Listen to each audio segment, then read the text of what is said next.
Okay, okay. I think it's finally time we talk about Star Wars Battlefront II because EA, I don't know how you did it, but you know how I always say in a lot of my videos, Activision is at the top of my shit list when it comes to publishers?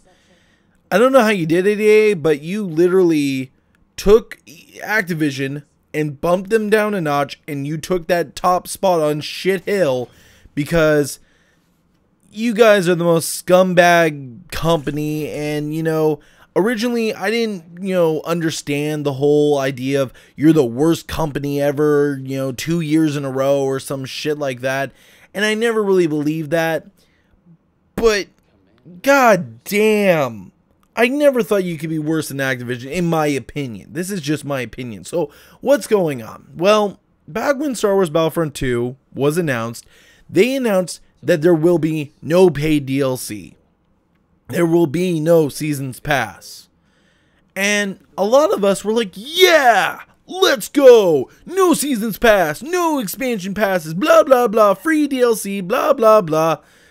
And there's a lot of us thinking, okay, there's no Seasons Pass, but how are you going to nickel and dime us? And as weeks went on, we had the pre-alpha, version of the game, and a lot of us played this. I actually got access to this, and I played 2 matches. 2. I got bored of the game that fast, because it was just more of the same game, and it didn't really feel like a progression from the first one. So I really had no interest at that point. The only thing I had been interested in was the story mode, because it seemed like an interesting story that you were playing from the Imperial side, and that you were basically this leader who basically saw the destruction of the second Death Star and the death of the Emperor. Well, the thing for me is that was the one thing I was looking forward to, and I said, you know what, I'm going to pick up the game, but I'm not going to play the multiplayer. That's at the back of my mind. And even in that pre-alpha stage, I couldn't talk about it because I saw the microtransactions. They had the microtransactions already ready from the fucking get-go in the pre-alpha. So I just said, look, I'm not going to talk about this fucking game. I don't want to give them any publicity. I don't want to give them any support. I don't want to give them any kind of, push for you to buy this game. Now, the game is officially out. It is out, and you can buy it early on Origin for $80 by buying the deluxe edition. And basically, people are buying this and noticing the progression system was all out of whack. Now, for me, I love a good progression system. I love the Road to Recon, which was a very tough, challenging grind on how to get Recon armor, this iconic special armor that you were not able to get unless you were able to impress Bungie. Or, I remember the grind to level 20 or even up to 100 in World of Warcraft. But this was a little bit different, because both of those weren't pay to win. Now, of course, World of Warcraft has added a boost where you can get a level 100 character if you spend money. But this is pay to win. That is just pay to progress. This is pay to win, as you guys have known, if you have not followed the news, people were throwing a fit over the basically news that Darth Vader and Luke Skywalker, 2 of the most iconic characters in the entire Star Wars franchise, were locked behind a major progression system of 60,000 credits, and people had estimated that it would take 40 plus hours to get to this point. Now, this to me is insane.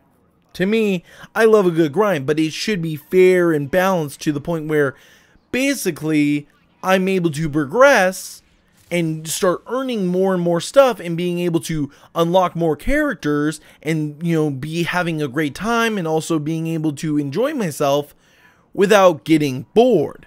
But here's the thing. The reason why they did this was so that you would spend money on their loot boxes. Yes, loot boxes, the thing that no one fucking wanted from the very get-go. No one wants loot boxes in their game. And the worst part is, you can unlock these characters through a microtransaction. Yeah, you can unlock them through a microtransaction, which blows my fucking mind that they did this. It blows my fucking mind. And here's the thing. They took that 60,000 credits because the backlash was insane. I don't know what the hell that was. The backlash was insane with this whole credit thing and how much it was going to take to get these iconic characters, and they lowered it. They lowered it down to 15,000 credits. You're gonna probably say, well, that's amazing, that's great, all hail EA and DICE, they did a great job. No, because at the same time that they lowered the price for these characters, they also lowered the reward system.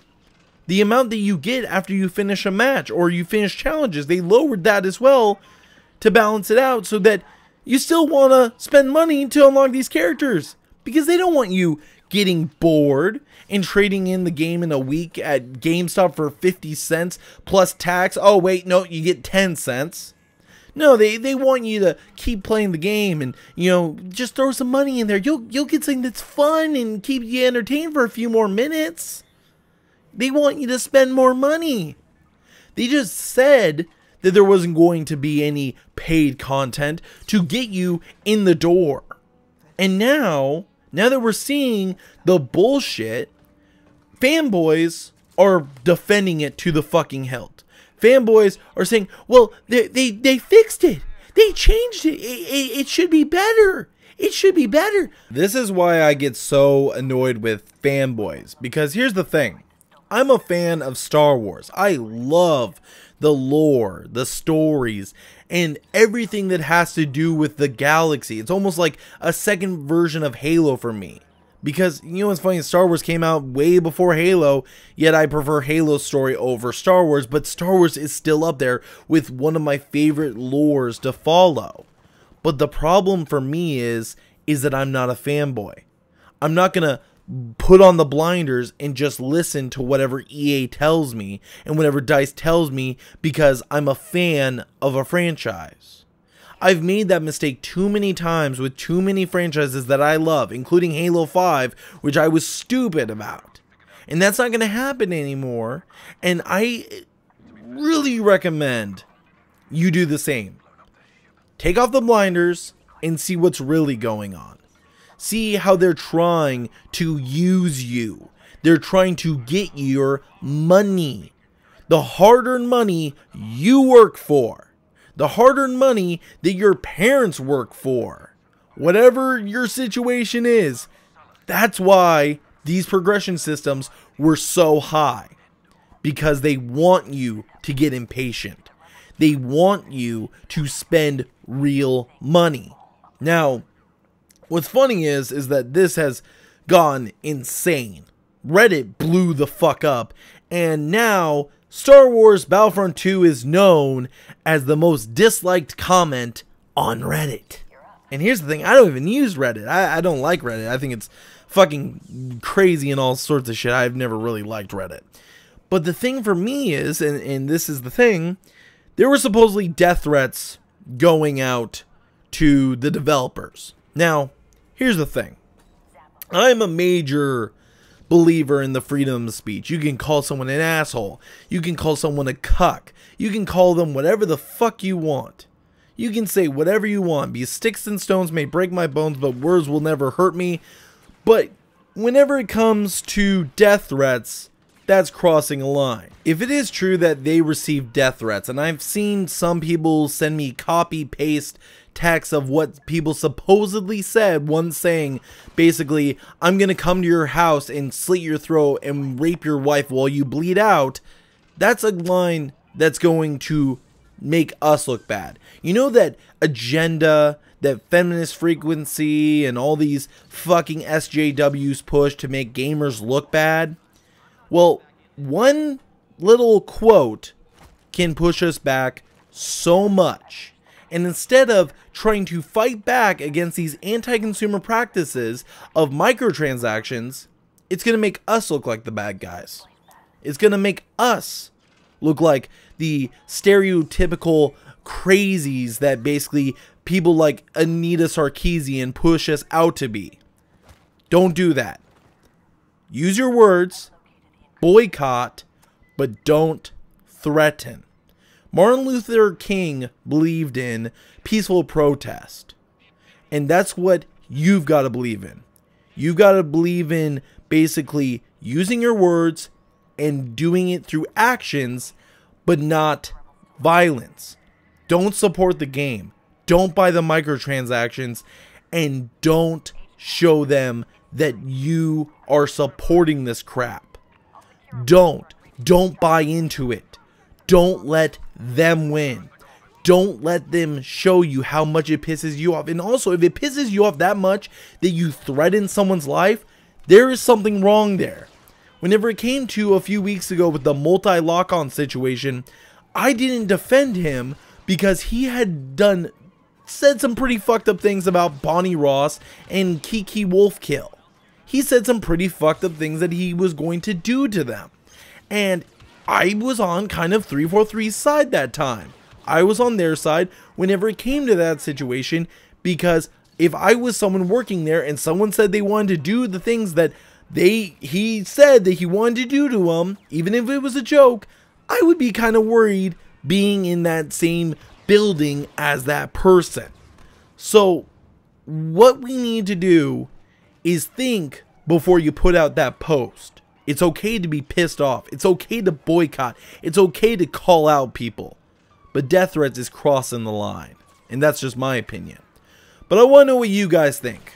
Do you think that EA has been trying to pull over the wool over your eyes and try and trick you into still buying the microtransactions, even though they say that they're fixing their mistakes? Or are you just going to buy into their crap? Are you going to buy the microtransactions? Are you going to buy the game? Are you going to support EA? Because for me, I don't know what I'm going to do anymore.